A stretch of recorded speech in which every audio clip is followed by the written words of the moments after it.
Assalamualaikum warahmatullahi wabarakatuh. Sahabat An-Naba Studio. Bahaya narkoba. Dilansir dari situs Badan Narkotika Nasional, saat ini bahaya dan dampak narkoba atau narkotika dan obat-obatan pada kehidupan dan kesehatan pecandu dan keluarganya semakin meresahkan. Bagai dua sisi mata uang, narkoba menjadi zat yang bisa memberikan manfaat dan juga merusak kesehatan. Seperti yang sudah diketahui, ada beberapa jenis obat-obatan yang termasuk ke dalam jenis narkoba yang digunakan untuk proses penyembuhan karena efeknya yang bisa menenangkan. Namun jika dipakai dalam dosis yang berlebih, bisa menyebabkan kecanduan. Penyalahgunaan ini mulanya karena si pemakai merasakan efek yang menyenangkan. Dari sinilah muncul keinginan untuk terus menggunakan agar bisa mendapatkan ketenangan yang bersifat halusinasi. Meski dampak narkoba sudah diketahui oleh banyak orang, tetap saja tidak mengurangi jumlah pemakainya. Bahaya narkoba hingga menjadi kecanduan tersebut memang bisa disembuhkan. Namun akan lebih baik jika berhenti menggunakannya sesegera mungkin atau tidak memakai sama sekali. Pengertian narkoba, narkotika dan obat-obatan. Narkotika adalah zat atau obat baik yang bersifat alamiah, sintetis, maupun semi-sintetis yang menimbulkan efek penurunan kesadaran, halusinasi, serta daya rangsang.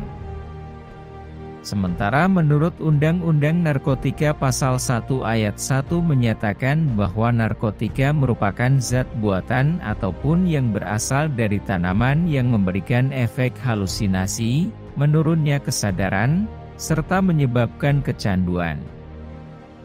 Obat-obatan tersebut dapat menimbulkan kecanduan jika pemakaiannya berlebihan. Pemanfaatan dari zat-zat itu adalah sebagai obat penghilang nyeri serta memberikan ketenangan. Penyalahgunaannya bisa terkena sanksi hukum.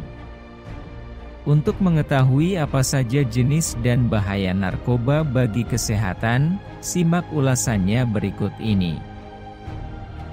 Jenis-jenis narkoba, narkotika dan obat-obatan.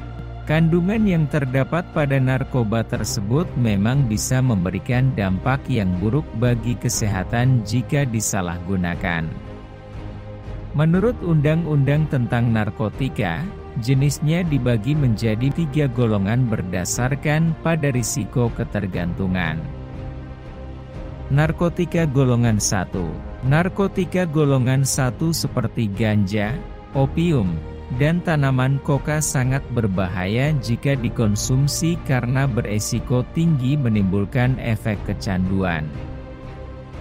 Narkotika golongan 2. Sementara narkotika golongan 2 bisa dimanfaatkan untuk pengobatan asalkan sesuai dengan resep dokter. Jenis dari golongan ini kurang lebih ada 85 jenis. Beberapa di antaranya seperti morfin, alfa-prodina, dan lain-lain. Golongan 2 juga berpotensi tinggi menimbulkan ketergantungan. Narkotika golongan 3. Dan yang terakhir, narkotika golongan 3 memiliki risiko ketergantungan yang cukup ringan dan banyak dimanfaatkan untuk pengobatan serta terapi. Seperti yang sudah disebutkan di atas, ada beberapa jenis narkoba yang bisa didapatkan secara alami, namun ada juga yang dibuat melalui proses kimia. Jika berdasarkan pada bahan pembuatnya, jenis-jenis narkotika tersebut diantaranya adalah narkotika jenis sintetis. Jenis yang satu ini didapatkan dari proses pengolahan yang rumit. Golongan ini sering dimanfaatkan untuk keperluan pengobatan dan juga penelitian. Contoh dari narkotika yang bersifat sintetis seperti amfetamin, metadon, dexamfetamin, dan sebagainya. Narkotika jenis semi-sintetis. Pengolahan menggunakan bahan utama berupa narkotika alami yang kemudian diisolasi dengan cara diekstraksi atau memakai proses lainnya. Contohnya adalah morfin, heroin, kodein, dan lain-lain. Narkotika jenis alami.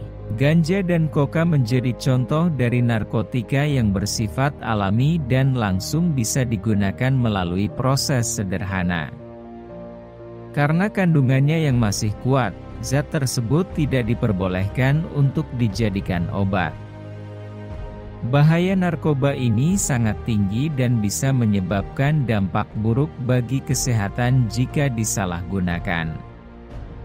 Salah satu akibat fatalnya adalah kematian. Bahaya dan dampak narkoba pada hidup dan kesehatan. Peredaran dan dampak narkoba saat ini sudah sangat meresahkan. Mudahnya mendapat bahan berbahaya tersebut membuat penggunanya semakin meningkat.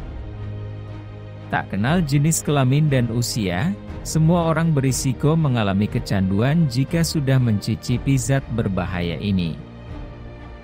Meski ada beberapa jenis yang diperbolehkan dipakai untuk keperluan pengobatan, namun tetap saja harus mendapatkan pengawasan ketat dari dokter. Ada banyak bahaya narkoba bagi hidup dan kesehatan, di antaranya adalah dehidrasi. Penyalahgunaan zat tersebut bisa menyebabkan keseimbangan elektrolit berkurang. Akibatnya badan kekurangan cairan. Jika efek ini terus terjadi, tubuh akan kejang-kejang, muncul halusinasi, perilaku lebih agresif, dan rasa sesak pada bagian dada. Jangka panjang dari dampak dehidrasi ini dapat menyebabkan kerusakan pada otak. Halusinasi. Halusinasi menjadi salah satu efek yang sering dialami oleh pengguna narkoba seperti ganja. Tidak hanya itu saja, dalam dosis berlebih juga bisa menyebabkan muntah, mual, rasa takut yang berlebih, serta gangguan kecemasan. Apabila pemakaian berlangsung lama, bisa mengakibatkan dampak yang lebih buruk seperti gangguan mental, depresi, serta kecemasan terus-menerus. Menurunnya tingkat kesadaran. Pemakai yang menggunakan obat-obatan tersebut dalam dosis yang berlebih, efeknya justru membuat tubuh terlalu rileks sehingga kesadaran berkurang drastis. Beberapa kasus si pemakai tidur terus dan tidak bangun-bangun. Hilangnya kesadaran tersebut membuat koordinasi tubuh terganggu, sering bingung, dan terjadi perubahan perilaku. Dampak narkoba yang cukup berisiko tinggi adalah hilangnya ingatan sehingga sulit mengenali lingkungan sekitar. Kematian. Dampak narkoba yang paling buruk terjadi jika si pemakai menggunakan obat-obatan tersebut dalam dosis yang tinggi atau yang dikenal dengan overdosis. Pemakaian sabu-sabu, opium, dan kokain bisa menyebabkan tubuh kejang-kejang dan jika dibiarkan dapat menimbulkan kematian. Inilah akibat fatal yang harus dihadapi jika sampai kecanduan narkotika, nyawa menjadi taruhannya. Gangguan kualitas hidup. Bahaya narkoba bukan hanya berdampak buruk bagi kondisi tubuh, penggunaan obat-obatan tersebut juga bisa mempengaruhi kualitas hidup, misalnya susah berkonsentrasi saat bekerja, mengalami masalah keuangan, hingga harus berurusan dengan pihak kepolisian jika terbukti melanggar hukum. Pemakaian zat-zat narkotika hanya diperbolehkan untuk kepentingan medis sesuai dengan pengawasan dokter dan juga untuk keperluan penelitian. Selebihnya, obat-obatan tersebut tidak memberikan dampak positif bagi tubuh. Yang ada, kualitas hidup menjadi terganggu, relasi dengan keluarga kacau, kesehatan menurun, dan yang paling buruk adalah menyebabkan kematian. Karena itu, jangan coba-coba memakai barang berbahaya tersebut karena resikonya sangat tinggi bagi hidup dan kesehatan. Hadis tentang Khamar disebutkan dalam Imam Ahmad yang meriwayatkan sebuah hadis dari Abu Musa al-Asy'ari bahwa Rasulullah Shallallahu Alaihi Wasallam bersabda, "Tidak akan masuk surga orang yang senantiasa minum khamar, orang yang percaya atau membenarkan sihir, dan orang yang memutuskan tali silaturahim. Barang siapa mati dalam keadaan minum khamar, mabuk, maka Allah kelak akan memberinya minum dari sungai Guthah, yaitu air yang mengalir dari kemaluan para pelacur, yang baunya sangat mengganggu para penghuni neraka." Isnadnya dhaif. Diriwayatkan oleh Ahmad 4399, Al-Hakim 4146, Ibnu Hibban 5346.